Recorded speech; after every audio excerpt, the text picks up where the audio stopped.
And anytime John Goodman gets angry, man, it Oh is my God, so he's scary. He's terrifying. Exactly do you think you're doing? going back to Roseanne. I remember when he was, he was the dad, and anytime he got mad, I remember being a kid, I was like, oh. Yeah, well, why don't you tell me how to clean up this crap that you call decoration? Now I'm in my 40s, and I was still like, oh. Shut up and stay in your seat!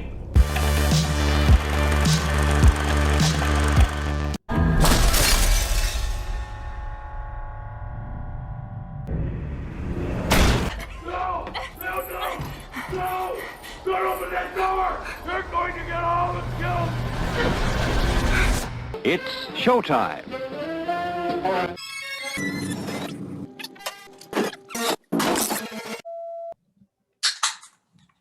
So your assignment, which you chose to accept, was to watch 10 Cloverfield Lane, the not actually sequel to the J.J. Abrams produced movie Cloverfield. It stars John Goodman and Mary Elizabeth Winstead, along with John Gallagher Jr. It's a thriller about a group of people who are trapped in a bunker together with a somewhat controlling conspiracy theorist. I keep this door sealed at all times. So what'd you think? I enjoyed it more than what I thought I was going to enjoy it. Wait, did you think that you wouldn't enjoy it? No, I or- just sometimes things get ruined because I start wanting to come up with what I think the story is before I ever Oh. see it. So when I went into it, I was like, I know exactly how this is going to go, but it didn't. So it was awesome, and I especially love the ending. both aspects of the ending, because you're never quite sure throughout the picture whether or not Goodman's character is nuts or if he's right about the things that he's saying. And of course, the actual answer is both. Yeah, he's both. Russians are developing some nasty stuff, and if the Martians finally figured out a way to get here, their weapons will make the Ruskies look like sticks and stones. So the fact that she escapes in the end and suddenly he was right, it really was an alien invasion. And I like where they left her character in the end. This sort of hint, people are gathering up to fight back against the alien threat, and that she decides, screw it, I'm joining with the rebels. Yeah, she has a good journey, and of course, as the picture opens, she's running away from her problems. I mean, Right. literally, Yeah, exactly. I didn't even think about that too. Right. yeah, I mean, she literally gets in the situation that she's in because she's running away from her problems. She's having relationship difficulties in her marriage, and rather than actually confront them, she just books town. She's like, you know what, I'm out of here. Ends up in this horrible, nightmarish situation with Goodman's character, who is just phenomenal. I mean, I love Goodman anyway, but this is like his perfect role. Oh yeah, I mean, he's good in everything. Yeah. But this was a really standout performance. More than anything, he's the reason to watch this movie. He's just such a figure of menace. I just thought he's the Cloverfield monster. Yeah, I like that. I like that. It was a fun movie because I can't think of any movie where the twist is that the lie was the truth. If I'm saying that properly, like, the whole time, even though it goes back and forth, and a woman appears at the window at one point when she's trying to escape, and her face is all gross, and that convinces you, like, oh, maybe there is something going on, but then you're still not sure. At the very end, when I was waiting, when she got out, she pulls her mask off, and you're like, I knew it. Like, I knew this was going to be crap. And then they smack you in the face with the distant view of an alien ship. Yeah, it's a one thing that it does really effectively is that it pivots like 3 or 4 different times where you're constantly kept guessing as to the truth of the situation and whether or not Goodman's character is a little abrasive, but he's actually a good guy, or whether he isn't a good guy. Like you said, that bit with the woman coming to the window and she's all sort of scarred and disfigured as she shows up, and you're thinking like, okay, maybe there is something going on out there, but then there are other hints that maybe there isn't anything going on.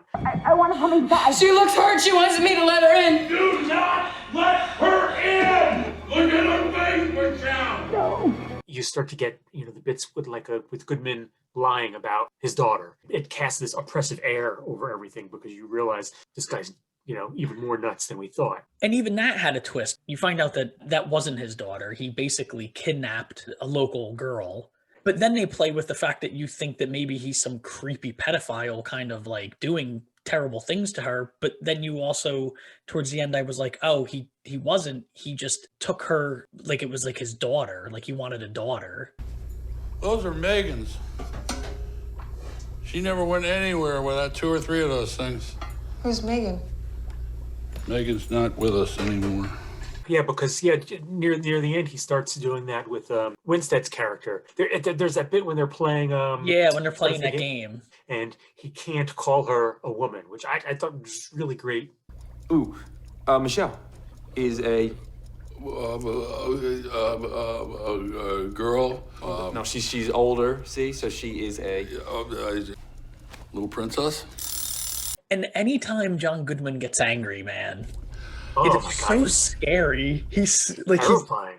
What exactly do you think you're doing? going back to Roseanne. I remember when he was the dad, and anytime he got mad, I remember being a kid, I was like, oh. Yeah, well, why don't you tell me how to clean up this crap that you call decoration? Now I'm in my 40s, and I was still like, oh. Shut up and stay in your seat! Like John Goodman's yelling. Yeah, he's terrifying. That one scene where he's playing a game and he was trying to get them to guess Santa Claus. Yes. Holy crap. I know what you're up to. I see you when you're sleeping. I know what you're doing. And I'm always watching. Always watching. I'm always watching. Santa Claus. Yeah, Michelle, that's great. And then, of course, the scene around the vat of acid when he shoots him, just staged so well because it just happens like that. And I love when they do that thing where sound of a gun going off so you lose your hearing. He's trying to comfort her, John Goodman. You heard him. He was making a weapon.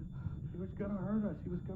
Yeah, that was, and the technique was really used effectively in that scene too, because the audience is just as shocked as Mary Elizabeth Winstead's character is. You know that something dark is coming up because they've been caught, and this guy doesn't play any games.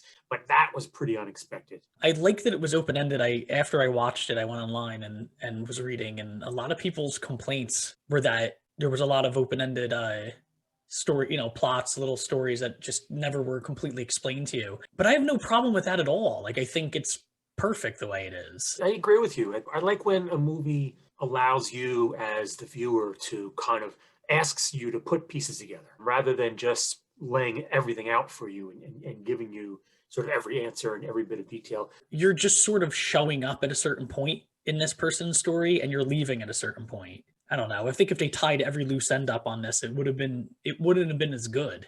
This really brief bit of her life, it's really just the start of her story. And it's kind of enjoyable to kind of think and speculate about where it goes for her from there. Not just for her, but for the world in general, because of course, it's for the worlds out there.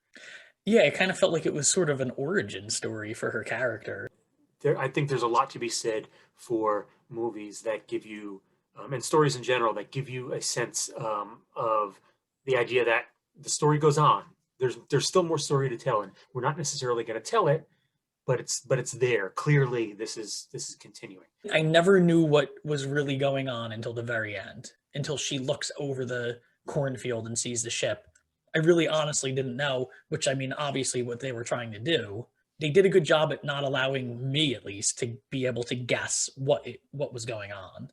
I love the fact that they even kind of tease it in the beginning, right? They talk about the outer space worms and aliens and all that. It's spun in a way that it's like, okay, this is just one more way that Goodman's character is a nutcase. So the fact that he was a nutcase, but also he happens to be right. They did a good job at his character, too, being the complete conspiracy theorist, because he also kept throwing in that it was nuclear, could be the Russians, could be nuclear war, could be aliens. Like, he tied it all so that, like, a lot of conspiracy theorists were out on everything. So it's almost like you can't be, he got one right. Like, one of them pinged, yes. And he's like, see, I knew it. Yeah, and just based on pure numbers alone, something is going to hit. I also like with Goodman's character, his death was almost kind of subdued. It wasn't a big moment. He gets tossed down in the acid and disfigured, which is horrifying. Oh my God, just real quick, not to cut you up, but that scene when they don't show it, but when he's like gurgling in it. Oh yeah. Oh God, it was so hard to listen to.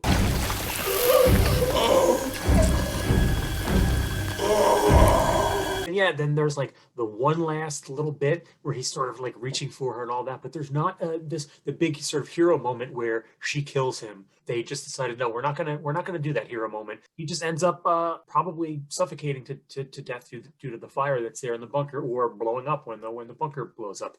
And that's it. It happens off screen, which I think was an interesting choice. Yeah, like they kept him in there when she got out. That's exactly what his character would do. His character would not come out, even if she escaped, because he was so fearful. So it was great that he didn't show up, because there was a point where I was expecting to see him outside. Yeah, I absolutely agree. And you touch on the right reason too. He's driven by fear. Everything that motivates him is fear of the unknown, and fear of some pending disaster that he, perpetually thinks is going to happen, fear of being alone. So, when she escapes, he's not going to leave that place. He's because he's terrified to leave. He's, fear is driving him. And that also makes it all the more effective when the alien actually shows up. He actually wasn't that much of a threat. This is the threat. Was it worse for her to stay in there and sort of play this game that she's the daughter and survive? Or was it better for her to get out and have to deal with this? Obviously, it was better for her to get out and freely make the decisions she wants to make with her own life, yes. Even if it's so terrible that she has to fight aliens, and even if she dies that way, at least you'd rather die that way. If I only had 2 complaints, because I can't ever help myself, he can't actually get to the breaker to reset his air supply. Thank God she was small enough to crawl through. Yeah, that stood out to me as well. The idea that he goes through all this effort to create this incredible bunker with everything that he could possibly need, and yet this one particularly vital thing he can't get to. I think part of the issue was that the hatcher door to get into that spot was blocked. Remember, there was like the rumbling and so on, and that like knocked some things over that blocked the door to be able to get in there. Oh, it wasn't design. It wasn't like a design flaw. It just so happened that something fell and they couldn't get in because it was blocked, kind of thing. Right. Yeah, exactly. Oh, okay. That makes more. I don't know how I missed that, but that makes a lot more sense than what I was thinking, because it didn't seem smart at all. And the only other but the only other thing was when she was crawling through the ducts at the end, he was trying to stab her, and I was like, why doesn't he just shoot her? Yeah, that and he didn't keep stabbing. Like he stabs the knife through, and and it comes real close to her, but then he just sort of stops. He knows where she is. Why wouldn't he just keep Maybe going at he it? wasn't trying to kill her. He was trying to get her to go back. That could be. All right, I'll go with that. Yeah, That would be my only thought. Like, he's not trying to kill her. Or, He's or trying to just scare wanted her. to scare her or whatever. Yeah, I could see that. Yeah, definitely. Interestingly, I mean, it has the Cloverfield name, but as I'm sure a lot of people are aware, it did not start as a Cloverfield movie. This movie was pretty much done. It was a film called The Cellar, and J.J. Abrams bought the rights and inserted some loose references to Cloverfield after the fact and turned it into part of the Cloverfield. So it was just a marketing sort of ploy. Yeah, that's exactly right. This film was actually in production and well underway when they decided to make it part of the Cloverfield franchise and sort of insert that in there. Yeah, it's kind of an odd choice, and the whole Cloverfield thing in general is an odd mishmash of things that aren't actually connected except by name. I understand what they were trying to do, but I'm sure there's a ton of people that think they have to watch Cloverfield. But like you told me going into it, it has nothing to do with that movie. But even when you told me that, there's that thing in your head that says, I understand you're saying it has nothing to do with it, but it still has some weird tie. Right. But now that you've seen it, you can see clearly it literally has nothing to do with it. Yeah, I'm saying the same thing you told me now to other people, and they're saying, okay, yeah, I understand. It's not really what it is. Yeah, though I will say I'm not sure if it would have gotten on my radar as swiftly as it did without that name, because I really enjoyed Cloverfield, and when I heard about this, first the connection caught my eye, and then I heard what the concept was, and I was like, okay, that sounds like a cool concept. I'll definitely check that movie out. Then it worked. And I ended up loving it. That's why I'm not like a movie producer of any sort, because obviously, if what you just said is probably exactly what they were thinking. So there you have it. I'm glad you enjoyed your viewing experience, and hopefully people are watching along and they can talk in the comments about what they did and didn't like about 10 Cloverfield Lane and the other Cloverfield movies as well. So it is time. Let's see what it's going to be. I'm going with a what is actually my favorite Steve Martin movie. Oh, interesting. Okay. But it just might not be what you think. With Steve Martin and Daryl Hannah, called Roxanne. C.D. Bales had a small problem. They said it was big, but I didn't expect it to be big. Come on inside, I'll get some tools. I don't have any clothes on. Maybe you'd like some wine with your nose. I want to look like Diana Ross. Look, she wants somebody who looks like me and talks like you. Don't panic, stay calm, stay calm. Because there is a heart here. That's good, that's okay. That wants yours to know that there's a possible 502 on Main. Get out! Get in! No, get out! Get in! Why don't you just get that nose job? I did. Roxanne. All right, cool. Then I will check it out. Make sure to like and subscribe, and like Eric said, leave some comments down below because that's the most important thing to do. Let us know what you thought of 10 Cloverfield Lane. And also recommend some excellent John Goodman films for us because we want to see more John Goodman that perhaps we haven't seen. Hopefully, it'll be something we haven't seen. Maybe we'll get to that soon. I'm Tig. I'm not. Thanks for hanging out at the movie club. Shut up and stay in your seat!